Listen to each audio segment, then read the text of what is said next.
Hey guys, Justin here. Now, in this video I'm going to be talking about every faction in the game and basically ranking them from worst to best on multiplayer. Basically on custom matches, you know, which faction's the best, which faction's the worst on custom matches. You know, some of these, you know, obviously some of these are very, you know, it's quite easy to say which one's the best, which one's the worst. Now, this won't be comparing them to each other's faction, so like, it won't be comparing Axis to Allies, Access to allies, in Normandy and Tunisia, all of that. But rather it'll be basing them on where they are in, at max level on custom matches. So basically, if you load up a custom match, going all of these, which ones would be the best, which ones would be the worst? If I logged on, I saw a team, which is full of, say, one faction. Do I want to join another team which is full of like another one? Which ones do I want to join? Anyways, that being said, let's just begin with what I think is the worst and then move on to the best. Now, I will be doing a thing at the end of each one, a black screen, which will basically say, like the strengths and weaknesses of each faction, basically. Anyways, let's begin. Coming in at their traditional place of last, it is Axis Tunisia. Now, why are Axis Tunisia the worst? Well, let's look at what they have going for them. They've got some good SMGs. They have the MG34. They have some good bolt actions. Okay, the sarcasm's over. Let's just go. Basically, they don't have anything to really stand out. For example, yeah, they have good bolt actions with the Carcano Model 38. But everything else just is shared with other campaigns. And the things that aren't shared with other campaigns aren't that good. You've got the, whatever the hell this is, the spaghetti shooter, I don't know, which is probably one of the worst semi-autos in the game. Gavir 41 and of course the ZH29, which is on two other campaigns, which are both better. The Breda Model 30, and also you got stuff like the Breda Model 30, and the OVP is quite expensive and really not worth it. And I mean, pistol wise, there's at least these fantastic pistols. These are all good pistols, other than maybe the PPK. And then you look in the vehicle section. You've got a plane here. Who uses this plane? Well, you've got M14, which is an okay tank, but if you look at what the starter tank is, if it doesn't deafen me, this thing isn't even that good. Like, it's basic. It's literally just an armoured car with no weapon to it. Their tank destroyer is probably the worst tank in the game in terms of like armoured vehicle. Yeah, they have the F2, and yeah, they do have the J, but really? Is that it? Like, I mean, they had two camos for the J. Like, that is insane how much the J has. Like, they have, yeah, the J is, it's a fine tank. It's an okay tank, but it's not good. And yeah, of course, the F2 is pretty decent, but other campaigns have the F2 as well. So you really, it's not that good. Like, and of course, it's a slow grind. Like if you compare if you have a low level, they probably wouldn't even have an engineer. Like, they won't even have engineers, and it takes a long time, especially for the Axis, to get to the F2, to get, and some of these stuff, aren't even that good.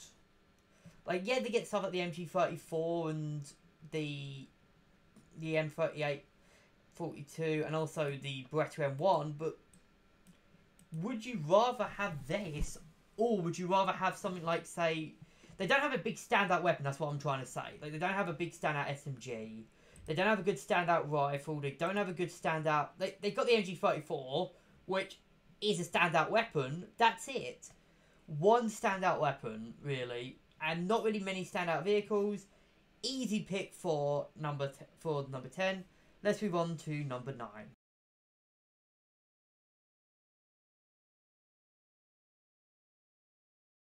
Coming in at number 9 is Moscow Axis. I'm really picking on the Axis here. Well, what can I say? It's Moscow, which has unfortunately got the problem that every weapon here is complete crap compared to most other campaigns. Now, I mean, you've got the pre-war Kar 98, the VZ-24. You do get some good stuff like the MG-13, the MG-34. Don't get me wrong, you do get some good stuff, and you do get like the MP-35 and the 29M, which I've heard is apparently one of the best SMGs in the game. I might even grind up Moscow just to use this. And they do have, of course, the Sniper MKB, but that's the problem. They have some options. You know, they have some great options, but these are, again, late game unlocks. The only exception being the MG-13, which is, of course, level 10. Everything else is just run-of-the-mill until they get to it. I mean, Gavir 41, ZH-29, the MKB, you know, look, these are all post-level 20. So will require, you know, they will require, you know, 3 silver orders, whereas something like, even stuff like the MP-35, which is one of the best SMGs in the game, is at level 26.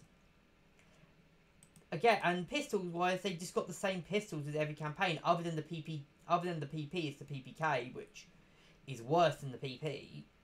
They have the Mauser, which is okay, I guess. I mean, they have these two, which are also really good. The Mauser's okay, I guess, but yeah. What about tanks? Well, in terms of tanks and planes, really, other than the premium squads, they don't have much. They have the Stuka, which is great, and they do have some good stuff later with the F1 and yeah, that's about it really. It's just the F1. That's all they have, the F1, which, I mean, the F1's fine. It's an okay tank, but it's only got the short 75, which doesn't really do much. And they do get some good SMGs early on. They get the MP-34, which is an okay SMG, but they pale in comparison to the Axis, to the Allies, I mean. And they really do not have as good options in the early game. It's really the late game again. Anyways, let's move on to number 8.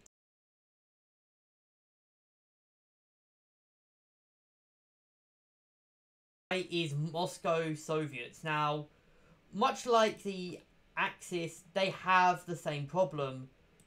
Not many good weapons until the very late game, where they get the SVT and the AVS.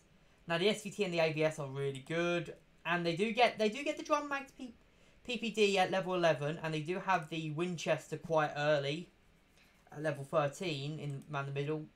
But other than that, they don't have much. The DT-29 is very, very high, much higher than it is in any other campaign. Same with the DP-27. They don't have a good the Madden's not that good, really. But this is where they kind of boost up above their other counterparts. And that is definitely their tank options, especially the late game. The T-29, the T-50, I meant, is a very good tank. It is a very good tank. They do get the PPSH as well, which it's fine. The 26E is not that good. But it doesn't really matter because they have the T-50, which is one of the best tanks in the game. This thing is incredibly difficult to kill.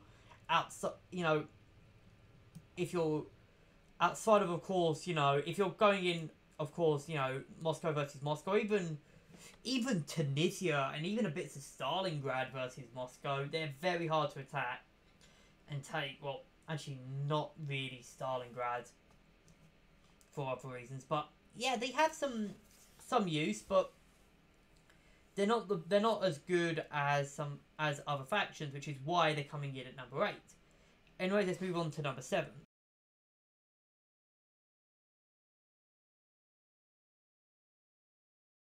Coming in at number 7 is actually the British, but there's a reason for this.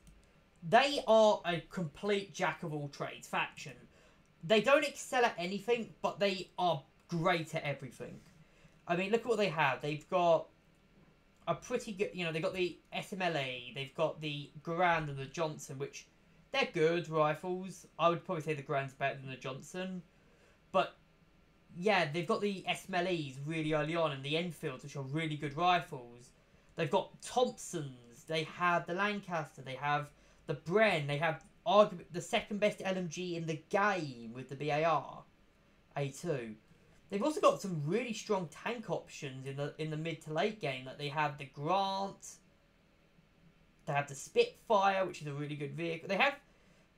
They also have the Piat, as you can see there. They have the Crusader, and they have the Sherman. They have the Sherman 2, which is basically just the Sherman from Normandy.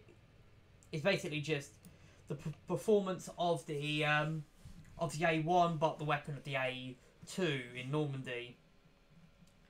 So, some good vehicles, but really, what they really have is is that they just don't have any bad options, really. Like, you can go bolt actions, you can go British weapons, you can go British vehicles, you can go American weapons and American vehicles, and you're not going to risk much. The problem is, though, they don't have a big standout weapon. There's no... Other than the BAR-A2, which is, again, the second best LMG in the game, and was the best LMG in the game for a long time, other than this, you know, they don't have a big standout weapon. Everything else is just good. From beginning to end, is just good. Compare this to other factions which have which can have like mediocre weapons, and then have like a brilliant end game. British Indonesia, jack of all trades, really. Now, again, as a jack of all trades, only coming in at number 7. Right, let's move on to number 6.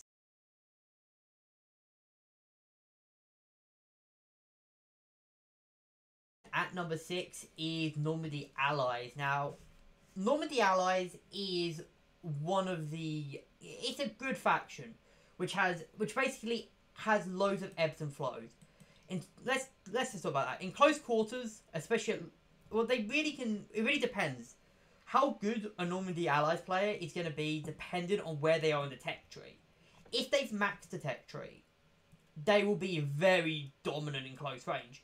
You're going to have stuff like the A2, the Thompsons, the A6, the BAR, the 1919 A6, the M2 Flamethrower. They're going to be disgustingly powerful at close range.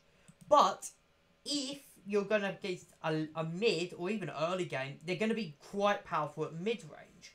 With the Garand, with the A4, I mean the A4's crap, but they're going to have stuff like the A1, the Garand, the number 4, they're going to have, you know, later stuff like the Sniper Garand, the Sten, the Bren as well. Even stuff like these pieces of piss are good at mid-range. And yeah, they just got... as well as that, their vehicles, for the most part, are more, you know, fit this playstyle. Early game vehicles, like the Scott, are better used in farther distances. Stuff like the A2 and the Jumbo are better used, and even later with the 76, you know, they're better utilised as support vehicles, you know, supporting the push. Where stuff like the M10, the M8 are better used as, you know, right behind the lines vehicles. And yeah, that's the thing. They don't have a set play style like Allies Tunisia, but they have good standout weapons as well. Like, I mean, yeah, the Allies also have the Thompsons, but they have the M6, which I would argue is the best LMG in the game. Like, this thing, I've used this a few times. Holy shit, this thing dominates. It is just absurdly powerful how good this thing is. In fact, I would say this is probably this is the best LMG in the game, and it's not even question. I don't think it's a question at this point. This thing just destroys I haven't even unlocked it yet. Like, I've used it a few times, and I was like, Jesus Christ. But yeah. And they've also got stuff like the M2 Carbine, which stands out.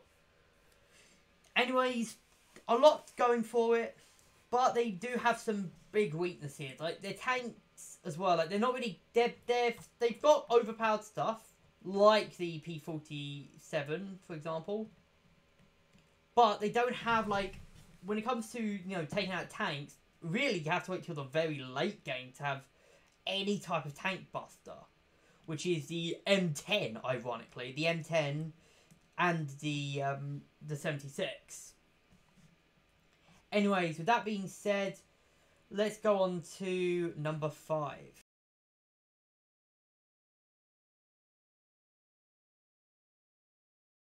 Coming in at number 5 is undoubtedly Berlin Axis. Now, you might be questioning why Berlin Axis, why not, say, Normandy Axis?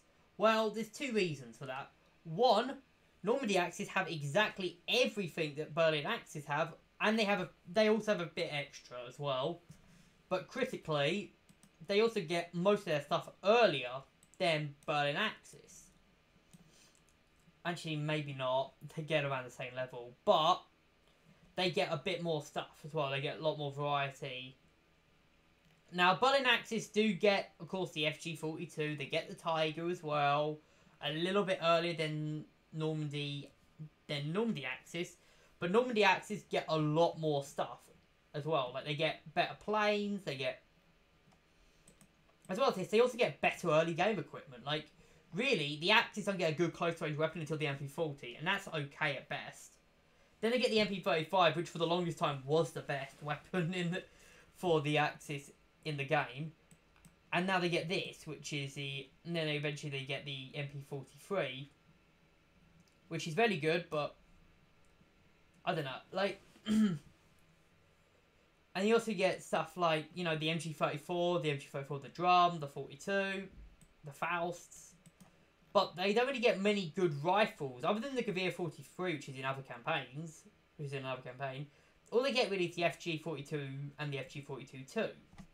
Which, I mean, they're fine. They're great weapons. Don't get me wrong, they're 10 out of 10 weapons, but it's boring to use them. They're boring to use.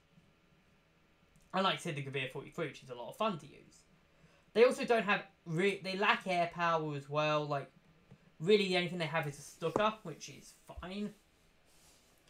But, yeah, they just lack what the other factions have. Which is why they're coming in at number 5. They also have a really slow burn. Like, it takes a while to get good with these compared to other factions. Anyways, let's go on to number 4.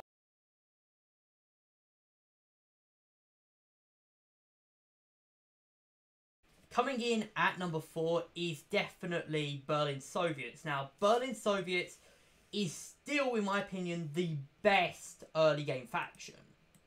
Even with Stalingrad being released. Now, why are they so good? Well, they get a lot early. They get...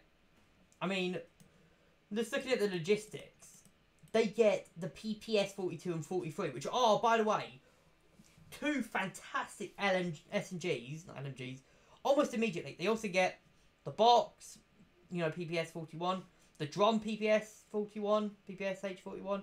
They also get the FA, which is decent. I mean, it looks good. I've not used it yet, but it looks pretty good. And they also get the AVT and the AVS, and of course the DT and the DPM, which again, which are unlocked earlier than they are in other campaigns. Actually, I think it's unlocked around the same time in Stalingrad, the DT, but doesn't really matter. As well as that, they get arguably some of the best tanks in the game with the 85 and eventually the IS-1. And I mean, they also get the FA and they also get the AVT, the AVS, the PPSH, DT-29. They just get a lot of great stuff. Now, the reason they're not higher is because, well, I just couldn't put them... Is that really they only lack air power, which, I mean, the IL-2M is really good, but that's about it. They lack real air power, so and you know some of their stuff, you know, is still quite long grindy away, like the PPS, FA, DC-29, even the flamethrowers, like they get really late flamethrowers. But yeah, easily comes in at number 4.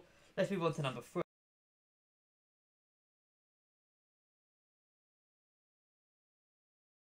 At number 3 is Soviets in Stalingrad. Now, Soviets in Stalingrad basically they're basically the exact same as Soviets in Berlin, only they've got a lot more only they have a lot more mechanics going for them.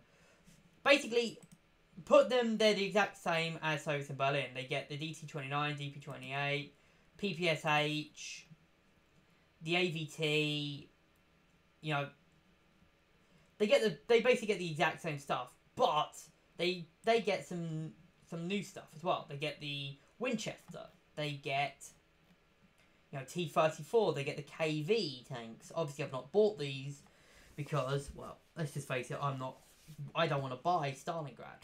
I think it'll probably be a waste of my money, to be honest. But they also get stuff like the Thompson. They get stuff like, you know, the PPSH, like I said. But they also get a few other things. They get TNT charges, which are fucking overpowered. They get, if you use the Radio Operator Squad, they get to use, you know, their engineers can build some very powerful buildings. They can build, you know, those spring mines, those Sprigget mine launch mortar things, which are very powerful. They also have that disgusting thing, which called a bombing run, which, by the way, is by far the most overpowered ability I have ever seen in the game. So they have one of the most overpowered abilities in the game, and you unlock it very early at level 9. So great. So why are they only at number 3? Why are they not at number 1? Well, I just think the other two factions have a lot more going for them, really. Anyway, let's move on to number 2.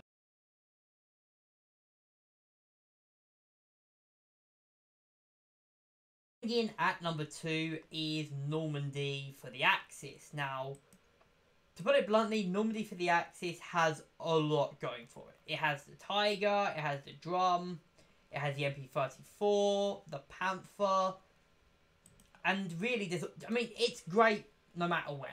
You've got the MP-34 and the MP-40 for the early game, the Beretta M1918 and the MP-35 for the mid game, and for the late game you get the MP-43. You also get the FGs, the MG-34s, and even, you know, the Panzerfaust, the MG-34, the MG-42. You know, you get some good pistols. You get some very good vehicles all throughout the tech tree. You get the Puma, which is a really good armoured car. You get the Panzer IV J and H, which are pretty strong and really good at most situations. You also get stuff like the Panther and later the Tiger. You also get some really good air vehicles like the BF-110 and the ME-410, which are both incredibly powerful. You know, they're very powerful at killing things. And you just get a lot of good stuff with this faction. Now, why is it only at number 2? Well, you knew what's coming at number 1. Honestly, there's no surprise what's coming in at number 1. But, yeah, that faction had to get to number 1. Anyways, let's actually talk about number 1 right now.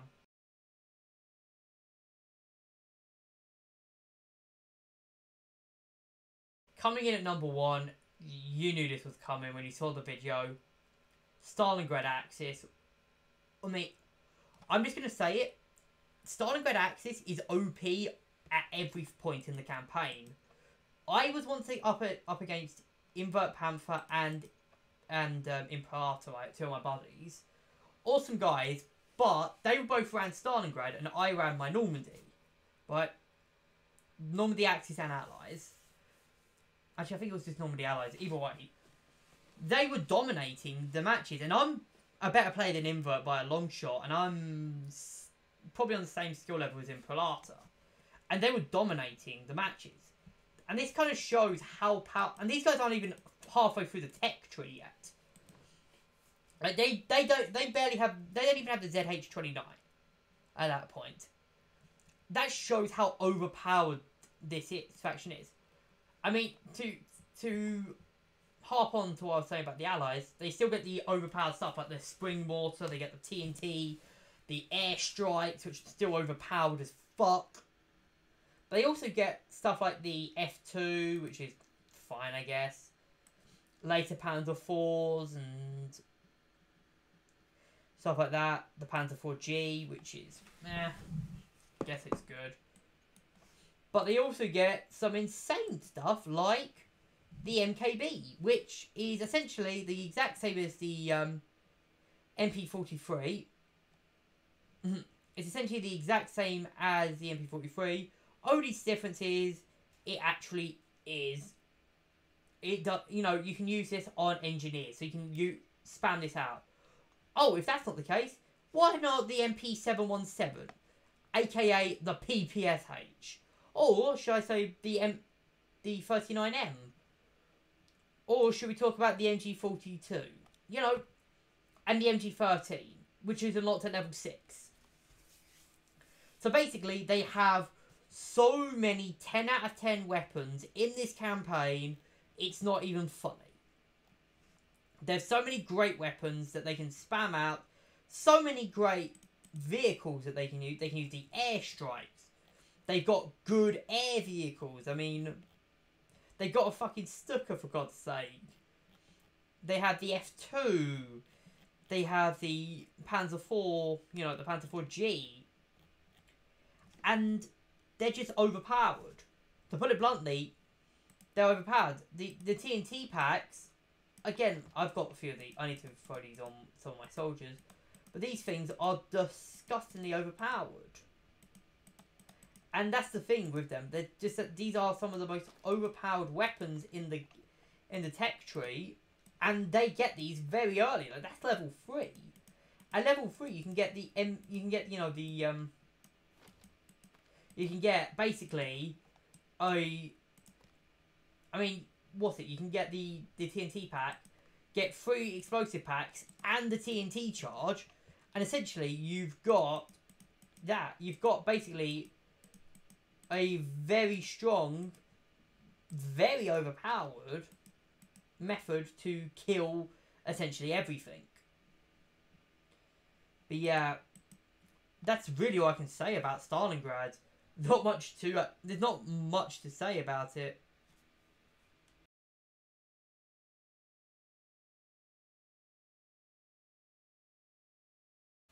Anyways, I'm going to end the video here. I hope you guys have enjoyed. Leave your thoughts in the comments about what you guys think of the most powerful factions. Obviously, I'm not comparing these as, you know, I'm comparing these, like I said, to them in the in multiplayer customs. Obviously, some campaigns, you know, do better. Some are, of course, do worse. Anyways, I'm going to end the video here. Hope you guys have enjoyed, and I'll see you guys in the next one.